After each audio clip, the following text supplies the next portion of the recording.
This episode's made possible by Planful.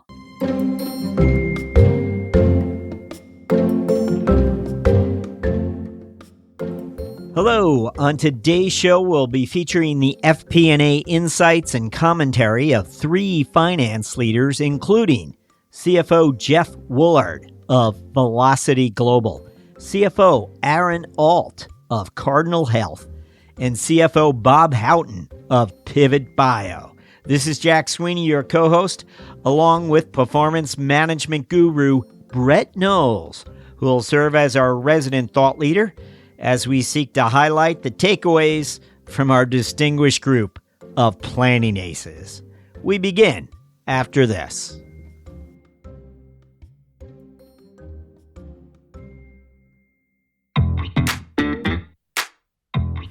Hi, I'm Rowan Tonkin, Chief Marketing Officer at Planful, and we're a proud sponsor of CFO Thought Leader. At Planful, we're empowering teams just like yours to drive peak financial performance in every corner of your business. What sets Planful apart? We have purpose-built applications for every department, from FP&A to accounting, marketing to HR, all with built-in financial intelligence. This means we can get you up and running within weeks, and it requires minimal IT involvement. So you can rapidly and seamlessly engage everyone across the business in your key financial processes. Best of all, you can't outgrow us. We take the pain of growing away with an unmatched ability to scale with you. You have an endless runway with Planful. See why over 1,300 customers around the world choose Planful as their flexible, user-friendly, end-to-end financial performance management platform. Go to planful.com and see how you can make financial performance a team sport in your business.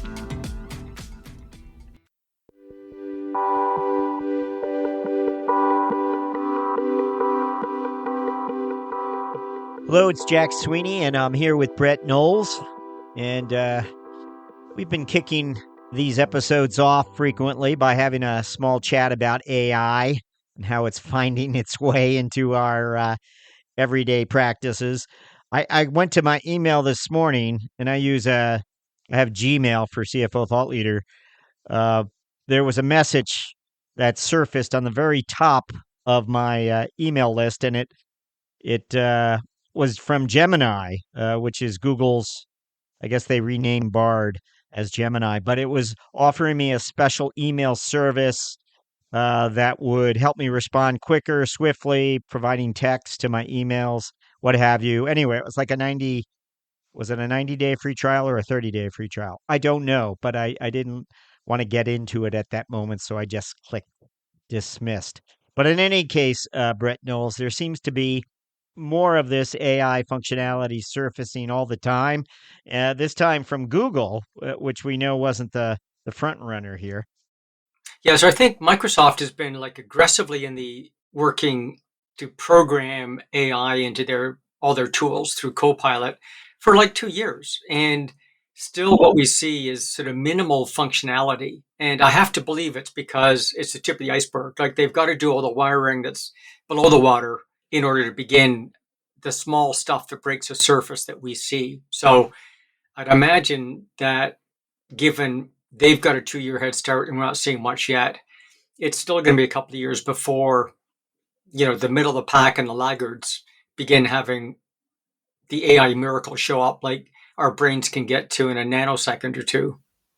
And I think with that reason alone, they have to be talking to their customers because the customers are experimenting and discovering things on their own. And think about it, there are modestly 100,000 companies between 20 to 50 million in annual revenue.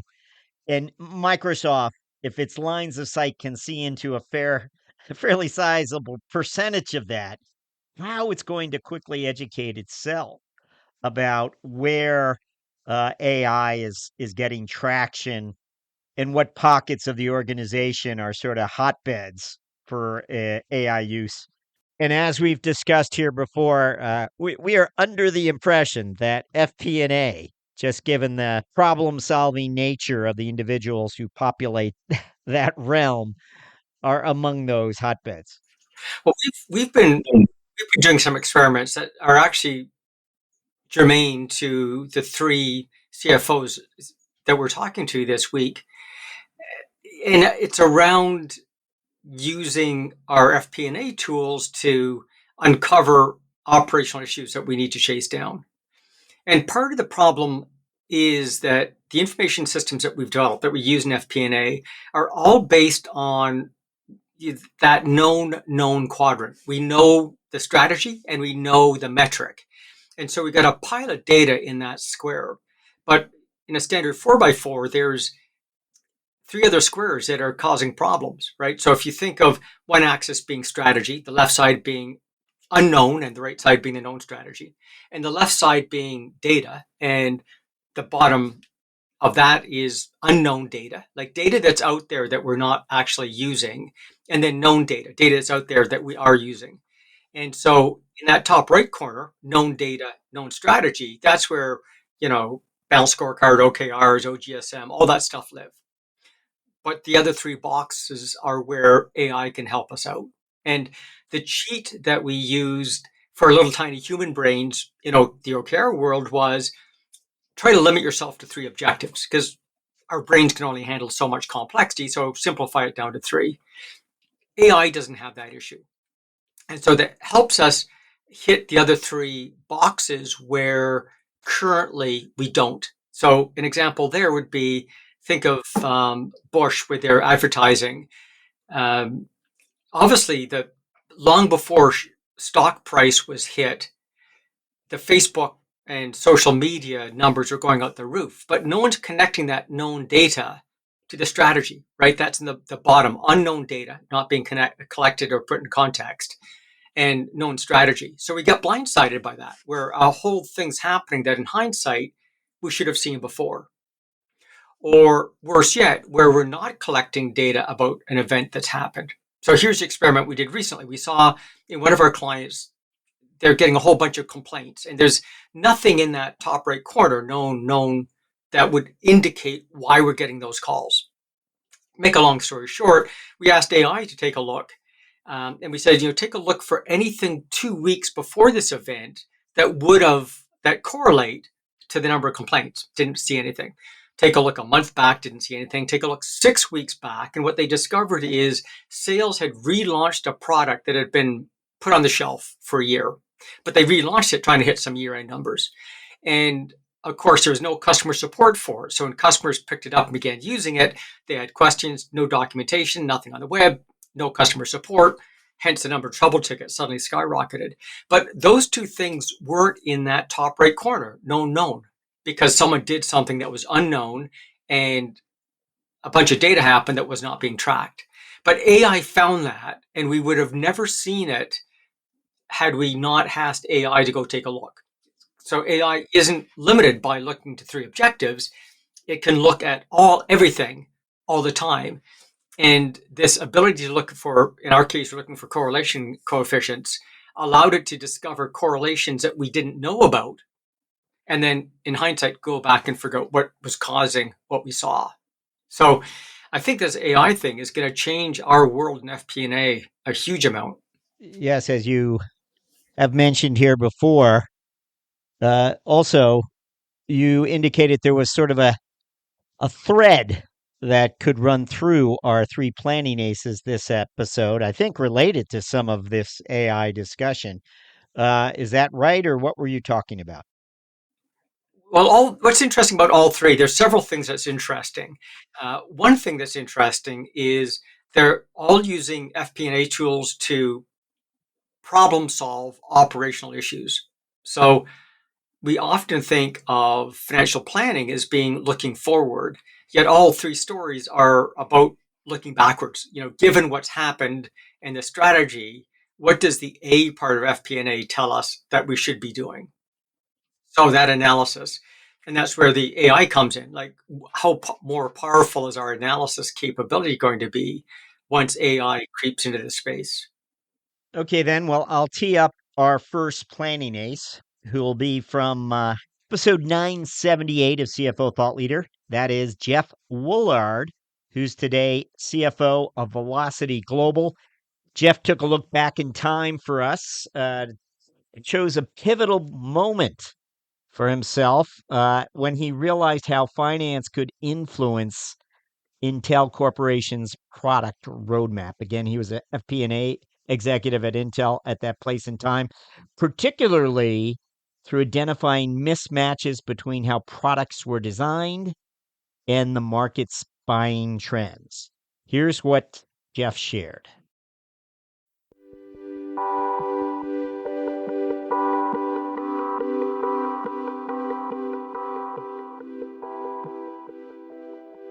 Finance is in a unique position to see across the company and find those places where you can create value.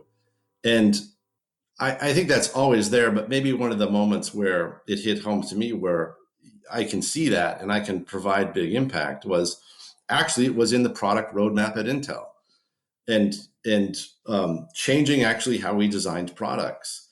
You say, well, what's a finance person doing that? It's like, well, if you look across the whole business, one of those strategic moments or strategic insights was I was looking at how people were buying our products and I was looking at how we're building them and manufacturing them. And they didn't really match in a way that could maximize margin. There was very distinctive buying trends of where people wanted to buy from a price point. And this was all PC focused, so not servers, but PC focused. You could see where people were buying, right? And it didn't change, right? The companies changed, the product life cycles changed, right? But the buying behavior sort of stayed the same. And if you looked at and if you were to map what people wanted to buy, and then you mapped what we were building, there's kind of a disconnect. And so I went and said, look, what we really need are products that have these 4 cost points. Design with these cost points in mind, because this matches the margin we need, but this matches what people are buying. This is where they want to buy. And so we started to redesign the product roadmap based on I had a name for the model of these 4 price points. And that became the objective, right? Before we would sign off on, we're going to build this product, did it hit these different 4 cost targets, which matched? And we didn't do that before, right? We just kind of built a product roadmap but it didn't match. And that's a strategic insight of, hey, if you can see the whole business, you draw those insights and you go, hey, I change what we're building. And that's sort of strategic insight of, all right, I'm not actually designing anything. I'm not actually manufacturing anything. But that strategic insight that you can get from understanding the whole business from a finance perspective, that really changed what we built.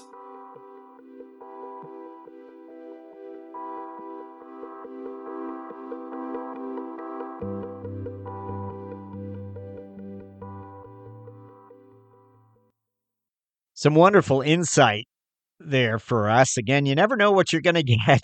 And Jeff was responding to just our generic question of asking for a finance strategic moment. And he lands on this, again, looking back in time, just a great moment of insight that he experienced. Brett, what did you make of what Jeff shared? Well, a couple of things. One that's not so obvious, I'll start with, is it's interesting that when you asked him that question, he reached back 1 or 2 jobs to get a relevant piece of experience. And the story there is, as we move forward in our careers, we're bringing along a lot of other role experience, other company experience, other situation experience that is immediately accessible to us as we're presented with a new challenge or question, in this case, a question.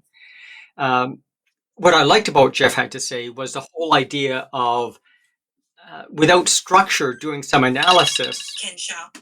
Sorry, I'll just redo that.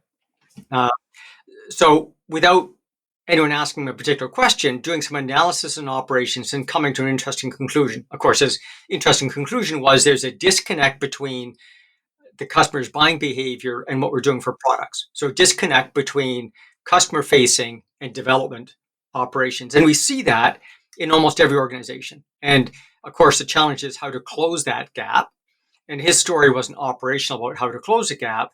His story was more around what do you do when you discover that gap? As a FP&A person, what are we obligated to do? And so what's interesting is it's really focusing on the analysis side, and being a trusted advisor to our internal customers. And again, as he explains, he goes on to sort of champion these 4 specific cost points, which reflect the market's buying preferences and the company's margin objectives. What's a little surprising to me, I was like, well, how did that happen? That sort of misalignment ever happen in the first place? A better question would be, how could it not happen? And I say that because it happens so frequently. In almost every single organization we bump into, it's the same thing. And it's the example I said, where sales is customer facing. They've got a whole bunch of data that's happening day to day, but they don't happen to hang out with the development team or the R&D team or whoever that might be. So we're not getting the voice of the customer into the product development side, and that is amazingly common and a huge disconnect. And even if it's connected, even if there's a time lag between the two. So, we touched on the conversation of AI. There's a good example in AI where what the customer is asking for is obviously different than what's coming out of development. And Microsoft wasn't the only company that knew about AI 2 years ago, but certainly one of the organizations leading the charge in that direction. So what's different in that organization that allowed them to hear the voice of the customer, the voice of the world, and translate that into the product group faster than these other organizations? Well, he identified the disconnect for sure, and what I'd like to know more about actually was the shift from the previous product development strategy, all of what was involved in making that happen. Well, I would add that it's a bit like also, in golf, your follow through is almost as important as the swing itself. So the swing itself is finding the disconnect between the 4 cost points and the 4 buying points and so on. The follow through is making sure that we've enabled it in the organization, like whatever those actions were to get it done, and then stick handling, managing that execution to make sure that those changes get made. So it's not enough that our plans say to go do it, or enough that the analysis discovers we're not doing it. We've got to follow through. And once we've made those recommendations as a trusted advisor, making sure it gets done. Well, our next planning ace will be Aaron Alt, who is CFO of Cardinal Health. Episode 983 of CFO Thought Leader, we titled his episode, The Architect of Value Creation. He looked back in time for us and shared a strategic approach taken by Target to exit the Canadian market with grace, as he described, focusing on protecting the brand, Target employees and suppliers and landlords throughout Canada as it went through a bankruptcy process. In any case, all within 4 minutes, I think here, the level of detail is just so impressive. This is Aaron Alt, CFO of Cardinal Health.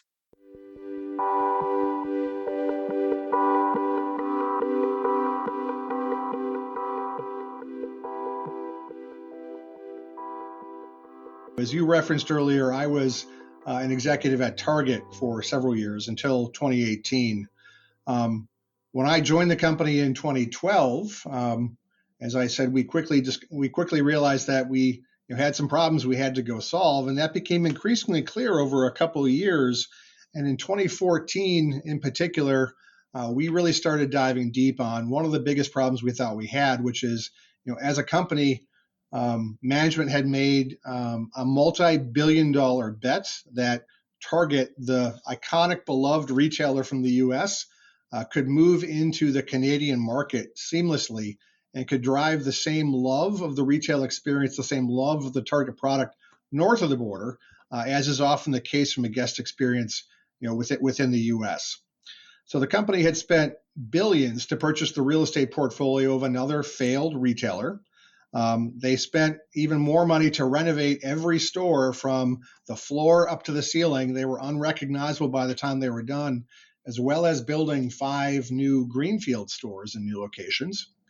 They built from the ground up 3 shiny new massive distribution centers, loaded with new technology that had never been tested in the target environment or indeed in some other environments, before. Bought a bunch of inventory, put it in there, created a new register system, and then flew a group of Minnesotans from Target up to Toronto to run the Canadian Target operations. Well, the short answer is that did not go terribly well, right? Notwithstanding the high hopes, notwithstanding the billions of dollars invested across the board, Target found itself in a place with empty stores, with clogged distribution centers where people couldn't find the basics to actually get it to the empty stores. Pricing was out of whack, consumers were upset, and the business was facing significant financial risk.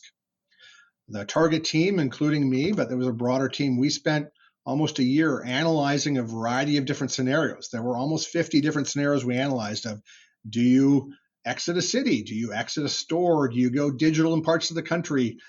Do you exit the entire market, right? We looked at every possible scenario and every possible gradation, but the conclusion was there was no readily identifiable path that would allow Target to have a return on its investment and allow it to avoid losing billions of dollars more in the next couple of years.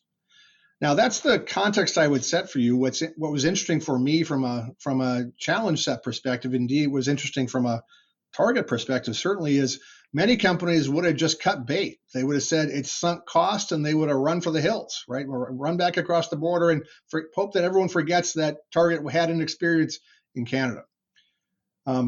Target didn't do that, right? What Target did, and I was a part of this team, and indeed ended up leading the execution as the CEO of Target Canada, was we decided that we were going to exit gracefully.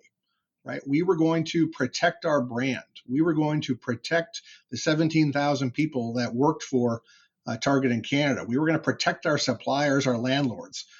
We were going to do it in a way which we thought it would be much more of a graceful exit than just shutting the doors and moving on, or otherwise taking the approach that others did. And so we designed a path in finance, in partnership with strategy, in partnership with guest experience, in partnership with our HR team, discussed heavily at the board, where we would lean in. We would do something that a public company, U.S. public company, had never done, which is we would take our Canadian subsidiary and push it through a Canadian bankruptcy process, but with incremental support from the Target parent company.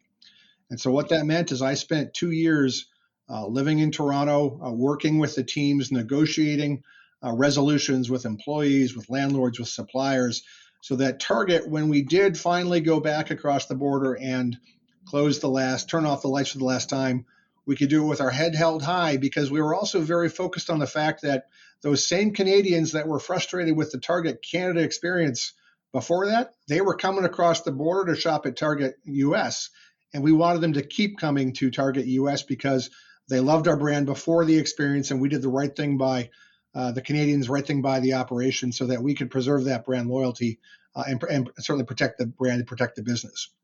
What I learned from that is finance is important, right? The numbers are critical. The forecast told us we had a problem, but to get to a solution on the problem, it wasn't just about the numbers. It was about the law. It was about the numbers. It was about the strategy. It was about the human element of the business challenge. And importantly, it was about the team working cross-functionally within Target as well as with our advisors to drive the best result we could for all of the stakeholders across the enterprise.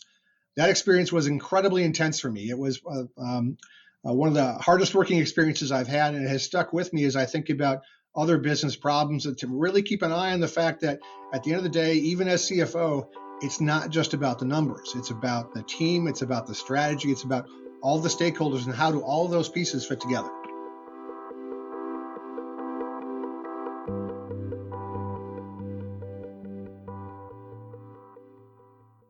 Just so many great takeaways there.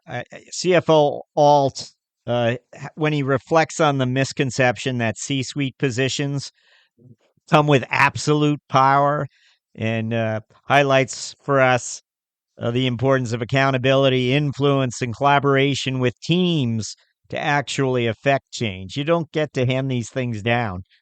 He illustrates, I thought, so well. But Brett, what did you make of what Aaron Alt shared with us? Well, first off, as a Canadian, I was very sad to hear this story. I mean, it was an incredibly interesting story hearing it from his perspective, because I know it as from the customer perspective. There's one of the Target stores was just down the street from us. So it was interesting to see what happened. And certainly the perception of how Target left was as he described it. Like, it wasn't just an absolute bail run away, which many American companies have endured trying to enter Canada. But certainly interesting to hear his perspective.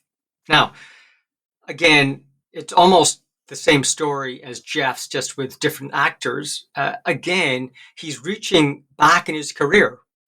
You asked him a question. His answer wasn't what happened yesterday or week before. It was in 2 or 3 positions ago, what it is we went through.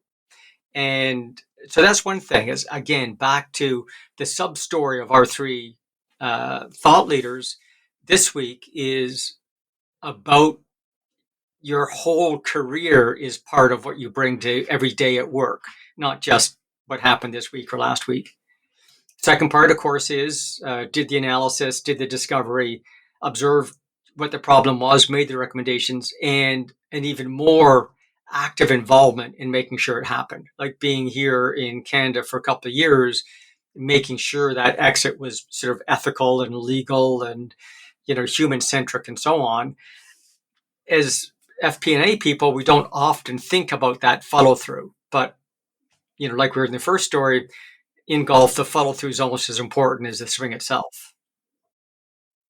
Yes, and I'll just point out again, that was from episode 983 of CFO Thought Leader. The full episode is worth listening to because he's really got a number of challenges he's addressing within Cardinal Health, which currently has sort of an activist environment.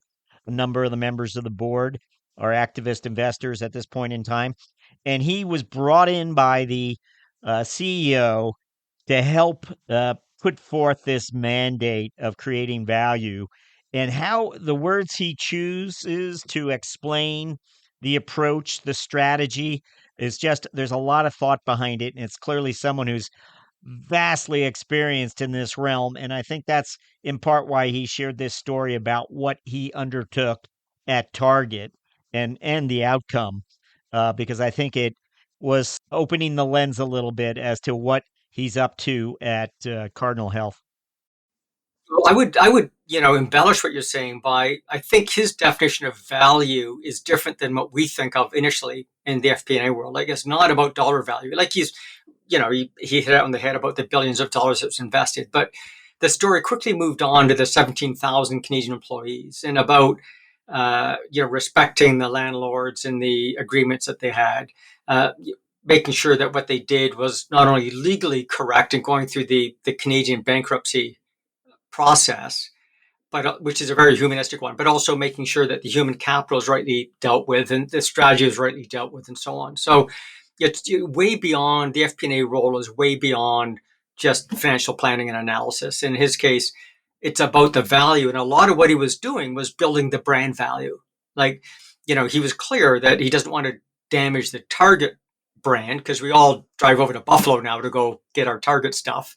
And he doesn't want that opportunity to go away as well. So just a broader context. Well, speaking of brands, our next planning ace has some insight into the General Mills enterprise. Our next planning ace is, of course, Bob Houghton, CFO of Pivot Bio, spent nearly 15 years inside General Mills. Upon joining the largest and most profitable division at General Mills, Houghton tells us he expected the operations to be smooth, but instead found significant opportunities for improvement, particularly in execution. Here's the anecdote he shared with us.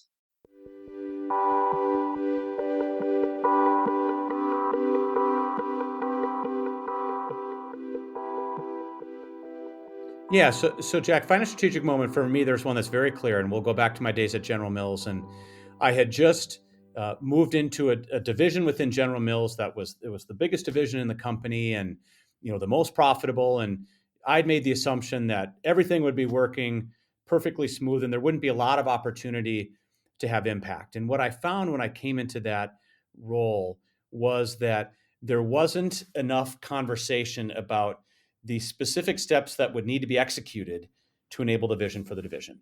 So when I got to the division, the strategies were things like, grow volume and increase margin. And from my perspective, Jack, those are outcomes. Those aren't strategies. You do things to enable those outcomes. So what I observed was that the division just wasn't executing very well. So I went online and said, I'd love to find a book on execution. So I keyed in the word execution, and not surprisingly, Execution, The Discipline of Getting Things Done by Larry Bossidy and Ram Charan is the first book that showed up. And that book does a fantastic job of talking about how mission and vision statements aren't enough, that you need to have strategies and very, very specific action plans that enable the strategies, that enable the mission and vision. You need all of those components to be successful. And it absolutely resonated and struck a chord with me. And it was what the division was lacking. So I put together a 2-day offsite with the finance organization. We went through all the concepts of what was in that book, how we would apply them to help that division become more profitable, more successful. So we did 1-day offsite, and we did 1 day applying those learnings back within the organization. And between that and some other initiatives that were underway in the 2 years I was in that role, we were able to increase the profitability of that division by $100 million in 2 years and gain a full point of market share in a very, very competitive category.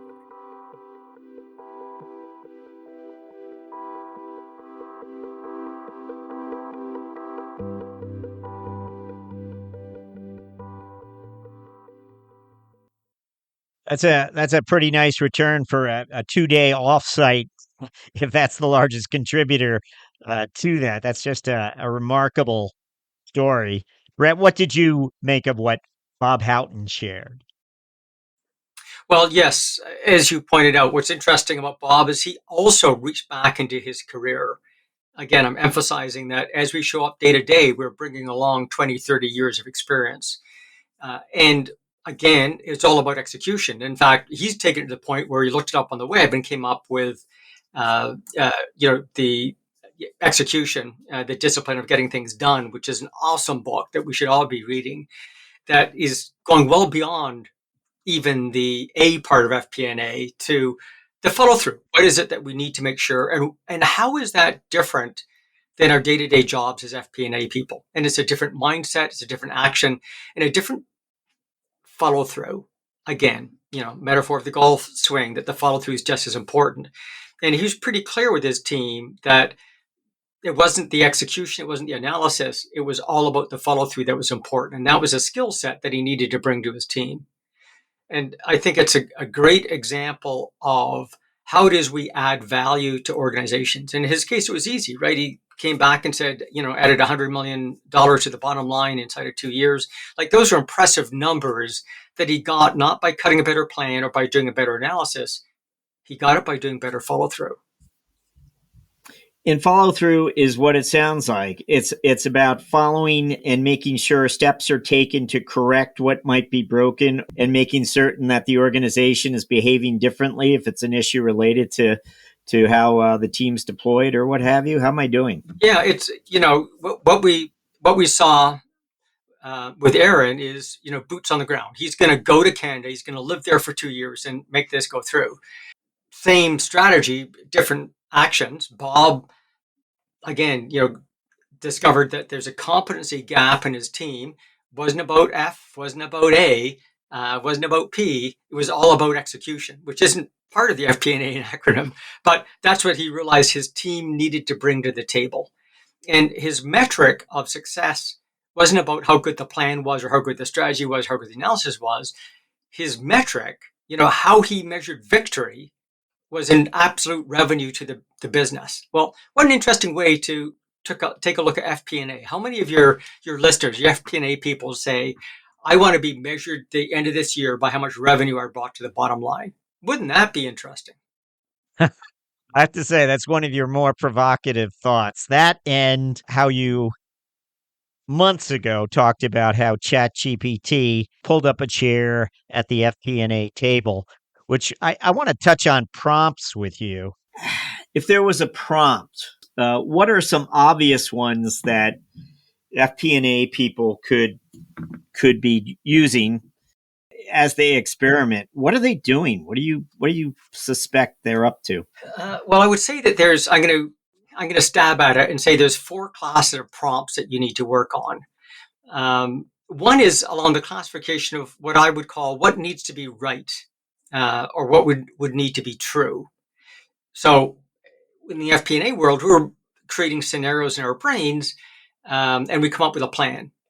Well, the plan is based on the assumptions, but it goes beyond it. So an interesting question to ask, Chat, is what would need to be true for this plan to be successful? Or, what are the failure points of this would be another example. So what would need to be true is one class of prompts.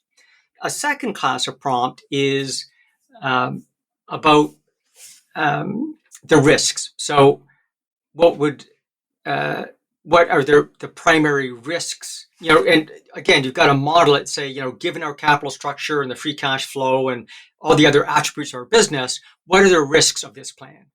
So that we're not limited by our brain's consideration of what those risks might be. Third is I'm going to call scenario. So, and actually 3 and 4 scenarios. One is asking ChatGPT to create some scenarios for you to test your model.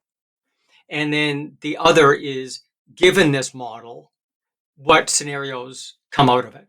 So part of the issue with planning, that expression that every plan fails on first contact with the enemy. There are 3 attributes to that model that cause us grief all the time.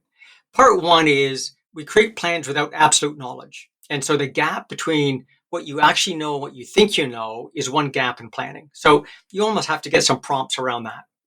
The second gap in planning is between what you plan to do and what the organization actually does. And we call that the analysis part of FP&A. Second set of prompts about that. Then the third part is, how does the world react to what you've done? So let's say you go in, if we go back to Jeff's case, I come up with now 4 cost points that we're going to go hit with our product, and we take that to market. But we assume the world's going to storm our gates with that. But what if the competition comes up with 4 better price points, or 8 price points, or something else? That his whole model is ignoring what the competition might do given the work that he's done.